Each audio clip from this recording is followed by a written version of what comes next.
Saudari-saudara yang terkasih, Paus Fransiskus dalam renungannya tentang masa Prapaskah tahun ini mengatakan di awal renungan, masa Prapaskah adalah masa Kairos. Bahasa Yunani, Kairos. Apa artinya masa Kairos? Masa berrahmat, waktu berkat, waktu Tuhan. Itu dibedakan dengan kata kronos. Artinya jam 11, jam 12, jam 13, itulah waktu kronologi.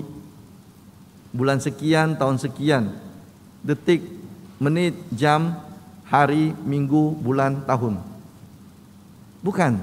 Masa Prapaskah adalah masa di mana kita tidak menghitung detik, menit, jam, hari, atau minggu, atau bulan. Masa di mana kita merasa berada di dalam Tuhan. Masa kita merasa mengalami Tuhan hadir, mendampingi, meneguhkan, dan menguduskan kita. Inilah yang kita masuki mulai hari ini. Tentu kita tahu bahwa Tuhan selalu beserta kita setiap saat. Sejak kita dibaptis, sejak kita dilahirkan pun Tuhan beserta kita. Tetapi pada masa-masa seperti ini lebih khusus lagi. Masa Kairos, masa berrahmat ini, Tuhan memberikan kepada kita kesempatan lebih luas untuk lebih dekat kepadanya. Tuhan beri kesempatan kepada kita lebih luas untuk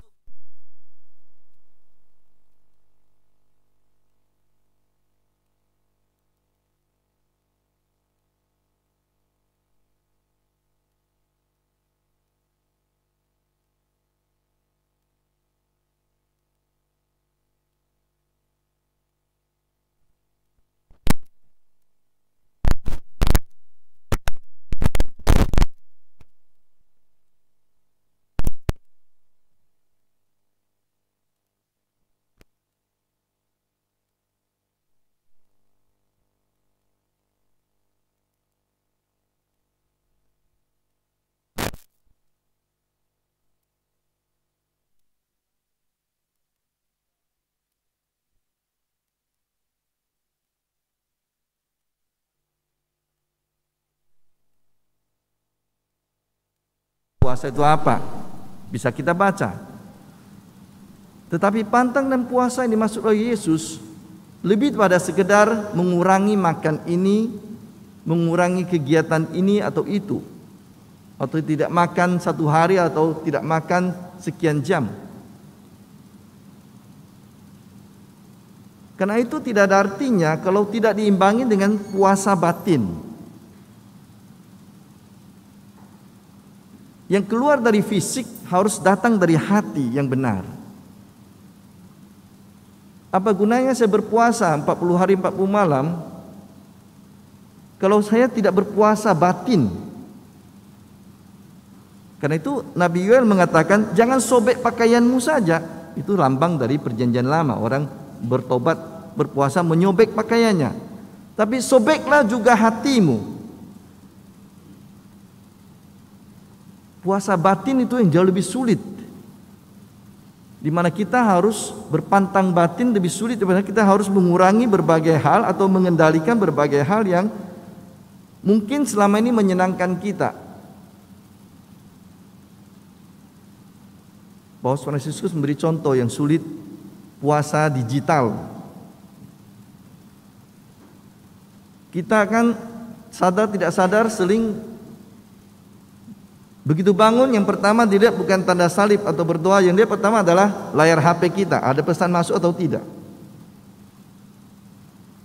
Dan saat kita mau tidur, bukan tanda salib dan doa yang kita jadikan kegiatan terakhir, masih kita lihat apakah masih ada pesan yang belum saya baca hari ini atau berita apa yang belum saya lihat hari ini. Puasa digital itu merupakan sesuatu yang sangat-sangat sulit untuk kita, di mana kita sudah menjadi pelan-pelan adiktif ketagihan, terikat. Ini contoh puasa batin, puasa kemarahan, pantang dari berbohong atau menyebarkan berita hoax, fitnah. Jadi bukan hanya sekedar tidak makan ini dan itu, tetapi terutama bagaimana kita mengendalikan segala kekurangan nafsu, kekurangan kita selama ini. Dan itu tidak gampang, sangat tidak gampang.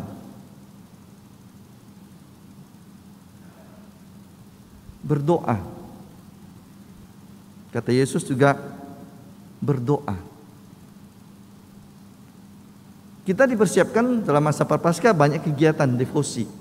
Jalan salib, mungkin rosario, devosi entah sakramen Maha Kudus, yang lain-lainnya. Secara liturgis kita mempunyai banyak kesempatan berdoa. Baik. Tetapi bukan hanya itu. Harusnya itu melatih diri kita untuk sungguh-sungguh berdoa sungguh dari dari batin. Doa-doa yang sungguh-sungguh lahir dari hati kita, bukan karena mengikuti apa yang telah disiapkan oleh gereja, liturgi gereja. Doa yang sungguh-sungguh tidak mencari pujian, tidak dilihat orang, tutup pintu dalam kamar. Dengan kata lain, kesempatan di mana kita melatih diri kita untuk sungguh lebih dekat berbicara dengan Tuhan secara tulus, secara ikhlas, dan menjadikannya sebagai habitus kita, kebiasaan kita yang akan berlanjut setelah selesai masa Prapaskah. Itu menjadi bagian dari kita. Bukan menunggu lagi tahun depan masa Prapaskah baru kita ikut lagi jalan salib, ikut rosario, selesai Paskah, selesai semuanya. Tidak ada gunanya. Doa yang datang dari hati, dari batin, yang sungguh-sungguh dirasakan keperluan, itu akan berlanjut. Dan tidak perlu menunggu gereja menyusun jadwal untuk itu. Itu maksud dari Yesus masuk ke dalam kamarmu, tutup pintu, berdoalah kepada Bapamu yang melihat dari yang tersembunyi. Artinya kita sungguh-sungguh menjadikan hidup doa kita sebagai bagian dari hidup harian kita, melatih diri kita, dan menjadikannya sebagai makanan rohani, minuman rohani kita setiap hari. Bukan hanya pada masa Prapaskah ini saja. Bukan hanya pada saat di mana ada datang pengkhotbah atau datang dari siapa yang hebat, kita ramai-ramai kumpul. Setelah itu selesai. Tidak ada gunanya banyak dalam hal seperti itu. Tapi bagaimana kita setiap hari sungguh-sungguh menjadikan nafas kita, doa kita menjadi bagian dari nafas kehidupan kita. Itu akan memberikan manfaat yang jauh lebih besar, lebih bermakna bagi hidup batin rohani kita. Berbuat amal kasih, memberikan sedekah. Tentu kita akan menyiapkan sedekah kita pada saat-saat tertentu, sumbangan kita pada saat-saat tertentu. Itu baik adanya. Tetapi sedekah yang kita berikan kepada Tuhan bukanlah sedekah yang memang hanya demi ritus, karena hadir di gereja, ikut kegiatan lingkungan, bakti sosial. Tapi sedekah yang sungguh memang kita berikan bukan hanya soal uang ya, tapi sungguh-sungguh dari kemampuan kita, bakat kita yang kita berikan untuk kebaikan bersama, bukan untuk mencari pujian dari orang lain. Nah, itu tidak gampang. Karena kadang-kadang sadar tidak sadar kita membuat sesuatu yang baik, kebaikan, sedekah, karena ada di belakangnya ganjaran tertentu, upah tertentu. Ada pamrih di belakangnya. Dan Yesus mengatakan, jangan dibiarkan tangan kananmu tahu apa yang dibuat tangan kirimu. Bukan pamrih yang perlu kita cari dalam membuat kebaikan dalam hidup kita. Ketika kita bertindak baik, ketika kita berbuat baik, itu lahir sekali lagi dari batin, karena kita adalah anak-anak Allah yang memang diciptakan dengan kebaikan. Dan karena itulah kebaikan adalah kodrat dari hidup kita, bukan mencari pamrih dari sedekah dan kebaikan yang kita buat dalam hidup kita. Jadi saudari-saudara terkasih, petunjuk Yesus sangat jelas. Tetapi ketika kita mau menjalankannya dengan tekun, itu tidak gampang. Karena kita ini cenderung instan, cepat bersemangat, tapi juga mungkin cepat loyo. Karena itu Paus Fransiskus mengatakan dalam suratnya, dalam renungannya, jangan pernah lelah berbuat baik. Jangan pernah lelah berbuat baik. Taburkanlah kebaikan, panenlah dan berikan. Jangan hanya menabur, memanen dan mengumpulkan bagi diri sendiri. Menabur, memanen dan memberikan kebaikan tersebut, menyebarkannya. Meskipun tidak selalu gampang. Karena itu Paus dengan jelas mengatakan jangan pernah lelah dan jangan cepat menyerah ketika kita menghadapi kesulitan dari luar atau menghadapi kelemahan dari dalam.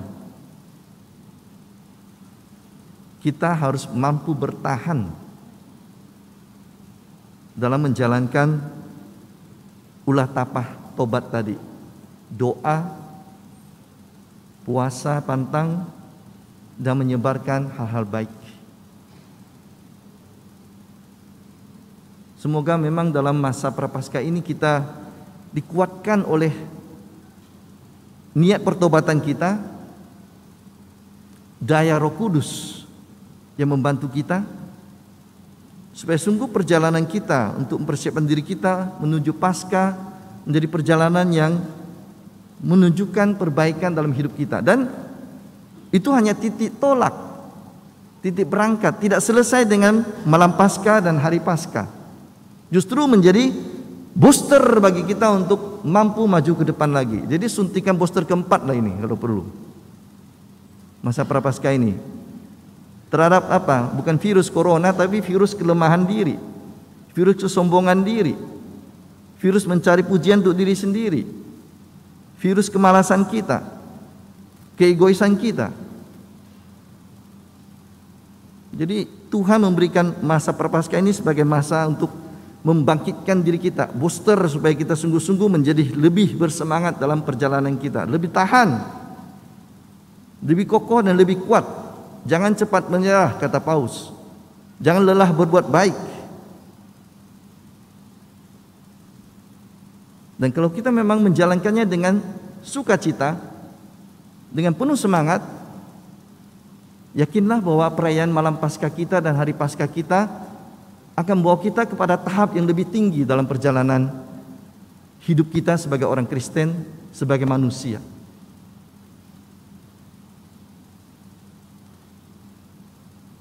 Hari ini kita akan menerima abu, menyadari bahwa kita memang orang yang masih lemah, orang yang mempunyai banyak dosa. Hidup kita sementara.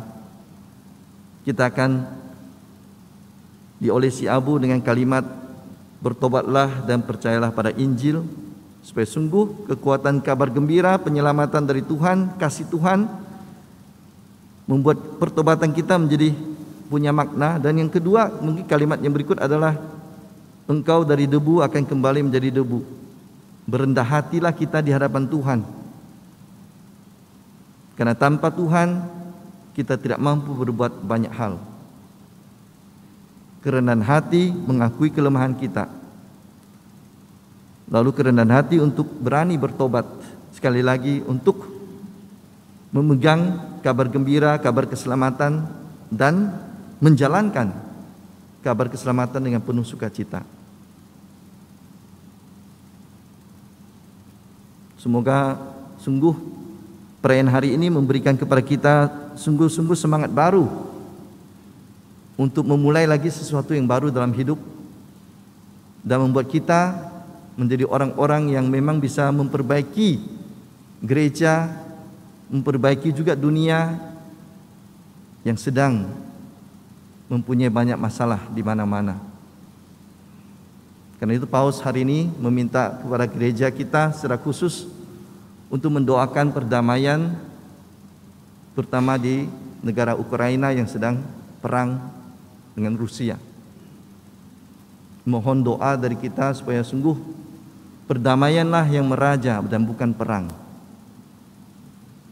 Itu bagian dari ulah tapak kita untuk memerangi juga kekerasan yang terjadi di muka bumi ini. Kekerasan dalam hidup kita masing-masing dan kekerasan yang sedang terjadi di belahan dunia lain. Kita satukan semua intensi kita, niat baik kita, pertobatan kita dalam doa yang disampaikan Paus untuk didoakan oleh gereja pada hari ini di seluruh dunia.